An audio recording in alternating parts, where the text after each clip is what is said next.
Hello friends, welcome to my channel. तो आज बात करेंगे हम कुछ चीज़ों पे। अहमदाबाद का जो प्लेन था वो कैसे क्रैश हुआ, कितने लोग मारे गए, फिर अगर वहाँ पे बिल्डिंग ना होती तो।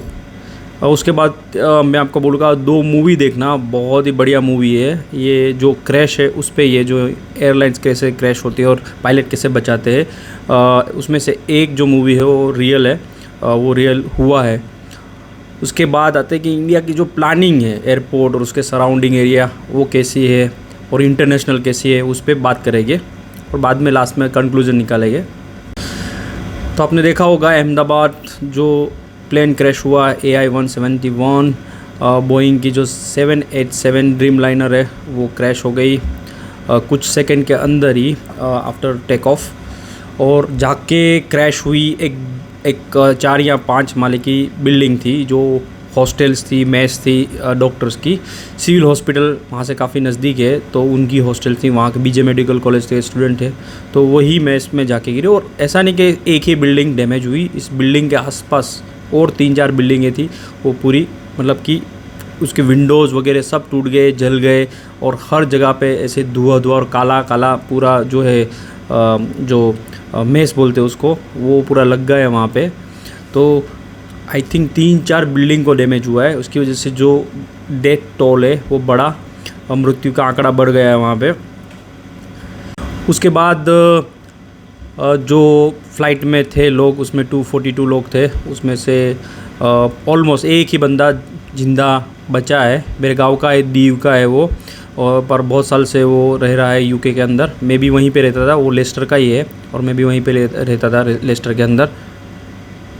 तो वो अकेला ही बचा, और उसका अभी एक नया वीडियो भी आया है जिसमें वो जो बिल्डिंग पे क्रैश होने के बाद वो बिल्डिंग से नीचे उतर के आ रहा है, उसका दूर से लिया हुआ वीडियो है, अकेले ही आ रहा है, वो भी वीडियो है। और पूरी इंटरनेशनल मीडिया जो भी है, जो भी एक्सपर्ट है, वो वही बोलते कि वो जिंदा कैसे बच गया। मतलब कि इतना बड़ा इंसिडेंट। आग के जो गुब्बारे थे तकरीबन 10 माले जितनी बिल्डिंग से ज़्यादा थे शायद से, उसके अंदर शायद पेट्रोल था, जो सुपर फाइन पेट्रोल रहता है वो था।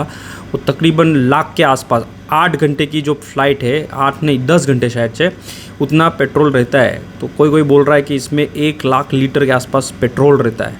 तो इस गुब्बारे में ये बचा कैसे? तो लोग मिरेक्युलस, कोई बोल रहा है कि ये करिश्मा है भगवान का, कुदरत का, और सही में वैसा ही है।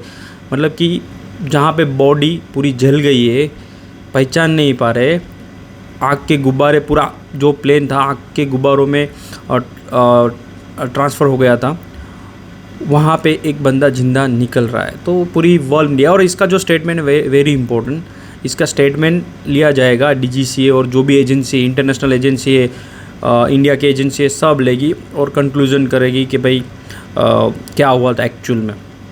तो वेरी इम्पोर्टेंट। उसके बाद अभी हम देखेंगे कि वहाँ पे बिल्डिंग थी और वहाँ पे जाके क्रैश हुई।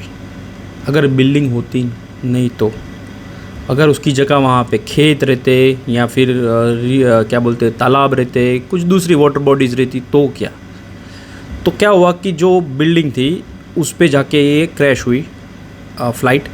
तो क्रैश हुई तो इम्पैक्ट ज़्यादा आया। मतलब कि अगर वो ज़मीन पे कोशिश करता पायलट, अगर वहाँ पे खेत रहता तो लैंडिंग की कोशिश करता कि व्हील से वो सीधा लैंडिंग कर दे वहाँ पे, और फिर जो होगा डैमेज वो बहुत कम रहता डैमेज। लेकिन ये क्रैश हुई, उसलिए इम्पैक्ट ज़्यादा आया, इसलिए क्रैश में लोग मरे। उसके बाद क्या हुआ कि आग लग गई, क्योंकि पेट्रोल है तो वो तो कैच करती फटाक करके। तो उसमें कैसा हुआ कि आग लगी, दूसरी चीज़, तो फिर क्रैश में मरे, उसके बाद जो आग लगी उसमें मरी, इसीलिए कोई बचने के चांसेस है ही नहीं। ऐसे बहुत सारे इंसिडेंट हैं जहाँ पे हुआ है कि जो पायलट है उन्होंने खेतों में लैंडिंग किया है, उसमें इम्पैक्ट आता है पर बहुत कम आता है, और उसकी वजह से बहुत सारे लोग बचने के चांसेस बढ़ जाए। आई एम नॉट सेइंग कि लोग बच ही जाते हैं, बहुत नहीं, बहुत चांसेस रहता है कि उसमें बहुत सारे लोग बचे, बराबर। तो हमारा कैसा है कि जो ये प्लानिंग है जो एयरपोर्ट के आसपास का, आपने देखे होंगे कि ये सब ब्यूरोक्रेट्स और बिल्डर्स रहते हैं, वो क्या करते हैं कि ज़मीनों पे कि भाई हाइट बढ़ाओ, ये करो, हमें यहाँ पे कंस्ट्रक्शन की परमिशन दो। तो मुझे ऐसा लग रहा है कि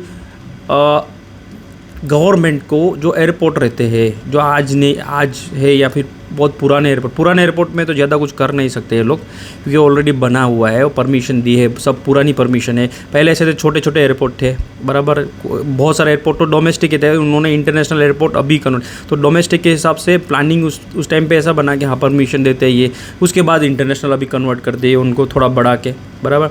तो उसकी वजह से कैसा है कि जो लैंडिंग के टाइम पे और जो भी टेक ऑफ के टाइम पे जो एरिया रहता है वो सामने ही उनको बिल्डिंग वगैरह दिखाई देती है, लो हाइट रहता है, फनल जोन रहता है, तो उस फनल जोन में हाइट कम ही रहती है, बट स्टिल क्योंकि हम कुछ मीटर या किलोमीटर्स तक अगर अलाउ ना करें तो कुछ पैच, मतलब कि ऐसा है कि 100 मीटर का पैच है, बराबर, जिसमें फ़्लाइट जा रही है, वही अगर हम लोग पूरा ओपन रखें तो कुछ किलोमीटर तक, मतलब कि 1-2 किलोमीटर तक, जब क्योंकि कैसा है कि फ़्लाइट जब टेक ऑफ करती है उसके बाद उसको कुछ मिनट्स लगते हैं, कुछ डिस्टेंस लगता है ऊपर जाने के लिए। एक बार वो ऐसा है कि 4-5 हज़ार या 10,000 फीट के ऊपर चली गई तो फिर वो कैसे स्टेबल हो जाती है। अगर उसके बाद टेक्निकल कोई प्रॉब्लम आता है तो चांसेस रहते हैं कि रिएक्ट कर सके पायलट और उसको वापस इमरजेंसी में, मतलब कि इमरजेंसी बोल के वापस से लैंडिंग करवा सकते हैं। तो ऐसे बहुत सारे इंसिडेंट हैं जहाँ पे फ़्लाइट उड़ी है, उसके बाद कैसा हुआ कि वापस एयर टावर से बोला कि भाई कुछ टेक्निकल प्रॉब्लम हमें ग्लिच इसमें नज़र आ रही है, तो फिर वापस से इमरजेंसी लैंडिंग हुई है उनकी, ऐसा नहीं है। पर कैसा है कि मेरा कहने का मतलब ऐसा है कि जो एयरपोर्ट के सामने है अभी, क्योंकि पुराने अभी हो चुके हैं, अभी नए एयरपोर्ट जो बना रहे उसमें सरकार को ऐसा है कि ये जो है मिली जुली बिल्डरों की और ब्यूरोक्रेट्स की, बराबर, ये मिली जुली को तोड़ना चाहिए। और दूसरा कि जो प्लानिंग तुमने किया है उसको इम्प्लीमेंटेशन की।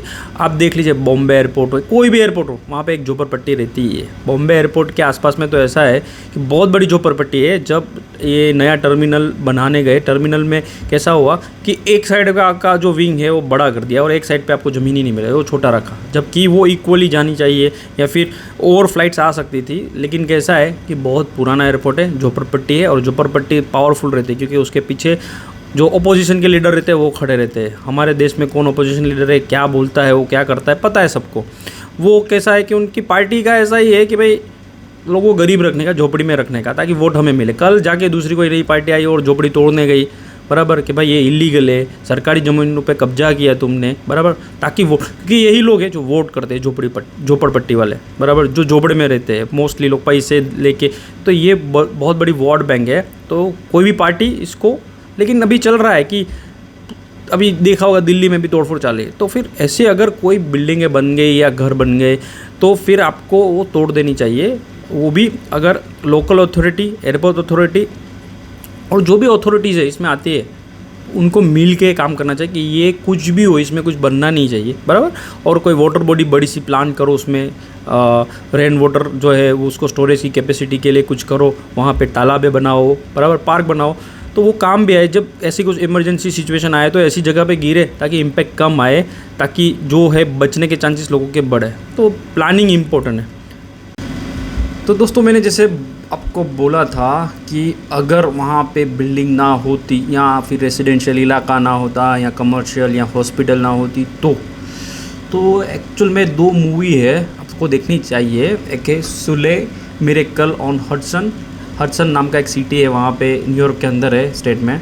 तो वहाँ पे एक सिटी है हडसन, वहाँ पे ये एक इंसिडेंट हुआ था, एक्सीडेंट ही बोल सकते हैं। 2016 का मूवी है, उसका नाम है सुले मिरेकल ऑन हडसन। उसमें टॉम हैंक्स है, बहुत बढ़िया मूवी है। उस मूवी में कैसा रहता है कि टेक्निकल फॉल्ट आता है, वो बहुत बड़ा फॉल्ट रहता है। जब वो पूछता है एटीसी को, मतलब कि एयर टावर को, कि भाई हमें रिटर्न आना है, बराबर, टेक्निकल फॉल्ट है, इमरजेंसी लैंडिंग पर, वो एयरपोर्ट दूर रहता है और इतना टाइम नहीं रहता है, उतने में थॉट प्रोसेस बदल डालता है। लैंडिंग की जगह जो कैप्टन रहता है वो क्या करता है, पानी पे लैंडिंग और सेफ़ लैंडिंग करता है, बराबर, और उसमें सबकी जान बच जाती है। जो लोकल फिशरमैन रहते हैं वो सब रेस्क्यू में जुड़ जाता है। ये है बहुत बढ़िया, इंडिया में भी होता है ऐसा कि लोग जुड़ जाते हैं। वैसा ही यहाँ पे भी जो सिटी के लोग थे, जो फिशरमैन रहते हैं, वो अपनी बोटें गवर्नमेंट आने से पहले वो रेस्क्यू चालू कर देते, कुछ तो गड़बड़ है ऐसा करके, और वहाँ पे पहुँच जाते हैं, लोगों को बचाते हैं। तो ये एक रियल किस्सा हुआ है अमेरिका के अंदर, और उसमें सब बच जाते हैं।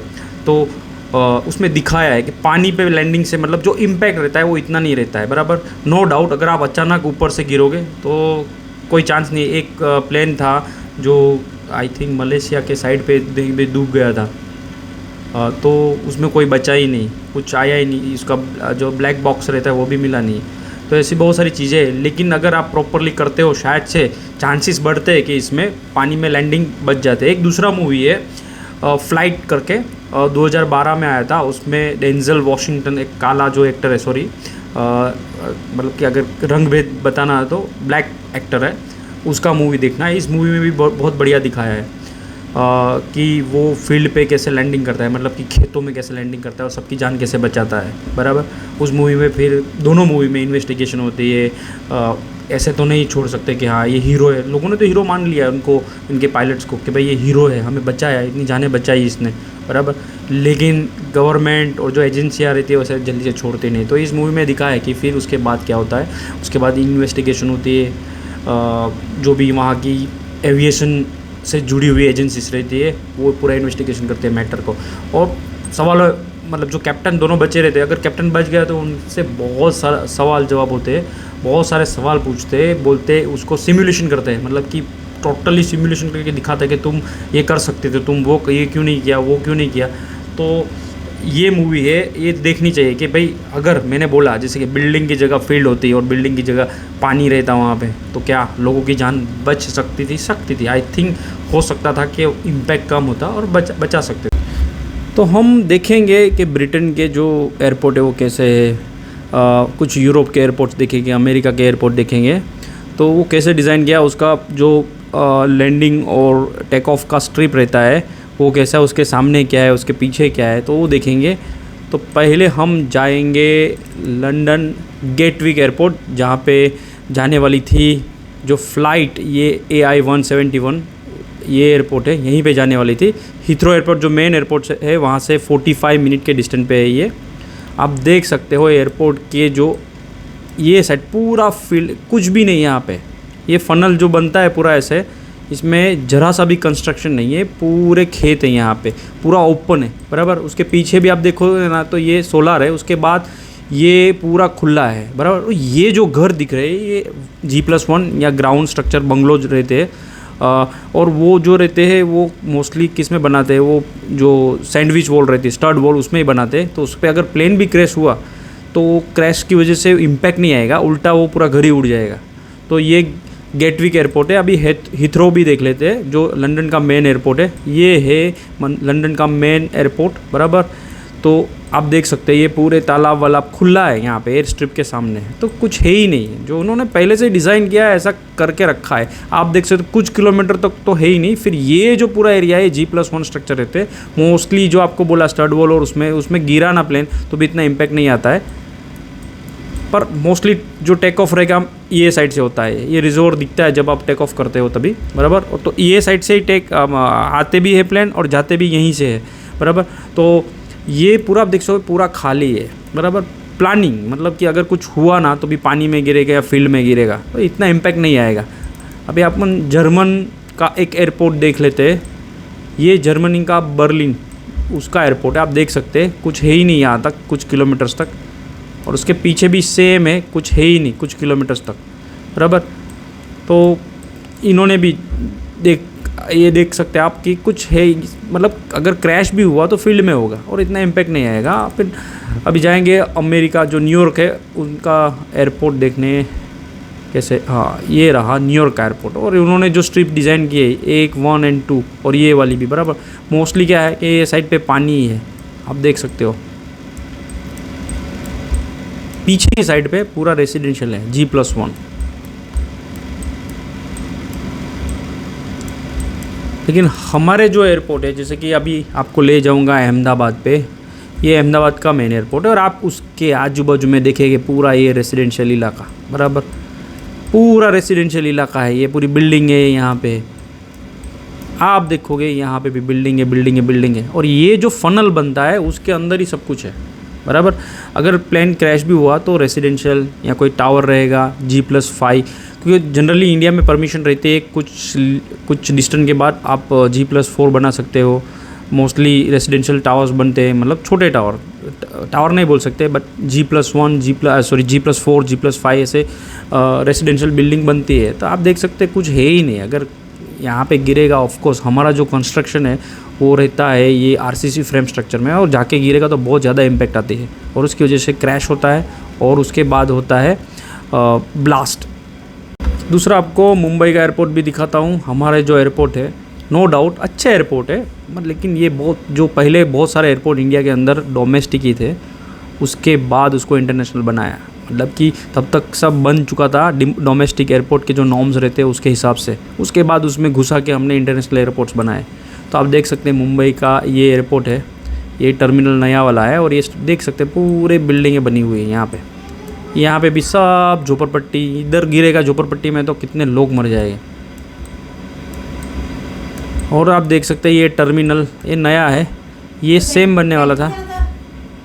तो मुंबई का जो एयरपोर्ट आप देख सकते हैं ये ऐसी हालत में है, हर जगह पे सब कंस्ट्रक्शन बना है, और ये इंटरनेशनल एयरपोर्ट है, ब्यूटीफुल है, पर अगर कुछ हुआ तो बहुत सारा डैमेज हो सकता है, पब्लिक को भी और जो प्लेन में बैठे उनको भी। अगर आपको और दिखाऊं एयरपोर्ट तो ये है चेन्नई का एयरपोर्ट। यस, तो ये चेन्नई का एयरपोर्ट भी सेम है। आप देख सकते हैं ये एरिया पूरा रेसिडेंशियल है, लग के ये सब कुछ भी हुआ दबादब गए लोग, ये सब रेसिडेंशियल इलाका है। यहाँ पे भी जाओगे स्ट्रिप पे भी पूरा रेसिडेंशियल इलाका है। तो इंडिया के एयरपोर्ट ऐसी हालत में है, बराबर बहुत जगह पे जो अथॉरिटी था उन्होंने ध्यान नहीं दिया है यहाँ पे प्रॉपरली, और इसमें से मोस्ट ऑफ आप देखोगे ना इलीगल कंस्ट्रक्शन है। मतलब कि ये प्लानिंग में है ही नहीं। जो मास्टर प्लान बना है सिटी का, कोई भी सिटी इंडिया में बहुत सारे मास्टर प्लान बनते हैं जिसको डेवलपमेंट प्लान बोलते हैं। आने वाले 25-30 साल में सिटी कैसा रहेगा, उसका इंफ्रास्ट्रक्चर कैसे रहेगा, नेटवर्किंग कैसे रहेगी, रोड की, सब कुछ इसमें रहता है, लेकिन कभी अच्छी तरह से इम्प्लीमेंट होता ही नहीं इंडिया के अंदर। तो ये ऐसे एयरपोर्ट है हमारे, अगर कुछ हुआ क्रैश होगा और इम्पैक्ट आएगी और मैक्सिमम डैमेज होगा।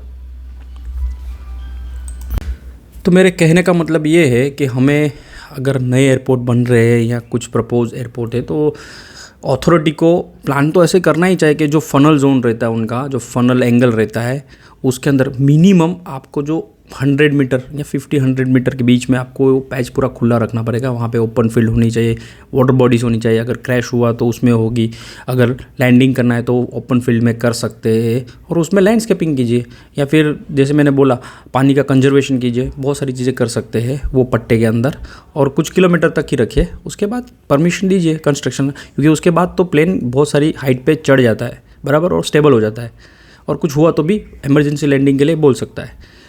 तो मेन चीज़ें प्लानिंग करके रखते हैं, लेकिन उसको इम्प्लीमेंटेशन नहीं करते हैं। तो बहुत सारी चीज़ें हैं जो आगे फ्यूचर में इंडिया को देखना पड़ेगा ये सब चीज़ों में, तभी जाके कुछ मतलब कि परफेक्टली होगा इंडिया के अंदर।